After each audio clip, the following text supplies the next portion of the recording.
In the Spanish Civil War of 1936 to 39, thousands of men and women from around the world joined the International Brigades to defend Spain's elected government against a fascist-backed military revolt.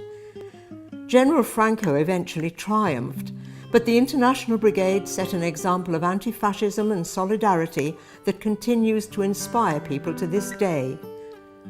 2,500 men and women from Britain and Ireland served in the brigades. More than 500 gave their lives. At home, a mass Aid Spain movement helped Spanish refugees and sent food and medicine to Spain. This incredible story can be found in the archives of the Marx Memorial Library in London.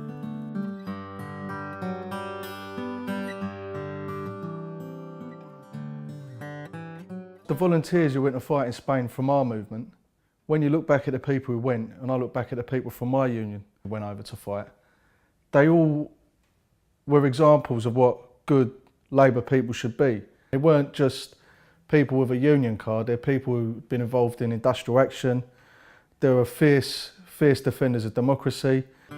Most of the International Brigade volunteers were manual workers from Britain's mines, docks, shipyards, depots and factories.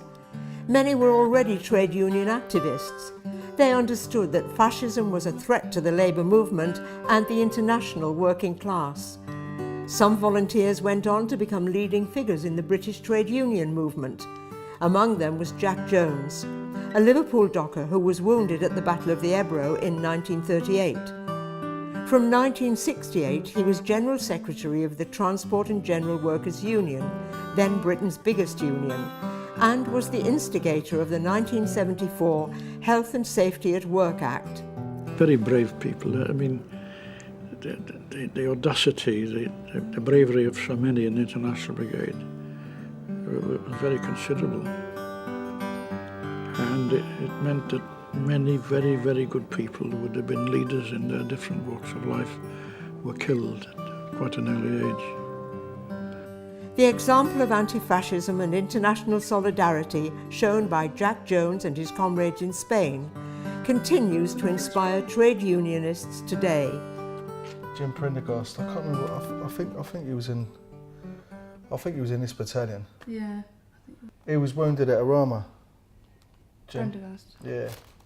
And I came across Jim, who fought the black shirts in Cable Street. Then he went to Spain, fought in Arama, fought at Suicide Hill and all the rest of it. He'd been and fought in the Second World War, so he's fought in fascism in all these various different forms and conflicts. So he was a great socialist, a communist, an International Brigade and a massive inspiration. Find out more about Jack Jones, Jim Prendergast and the other trade unionists who supported the Spanish Republican cause in the Marx Memorial Library's archives. Help keep their memory alive by supporting the International Brigade Memorial Trust. No pasarán, they shall not pass. The air was ringing with the voices of Marseille, Dublin and Cologne. Down in the drill yards and the cafes, there was talk of a new world being born. A match is struck, a lamp throws its light, holding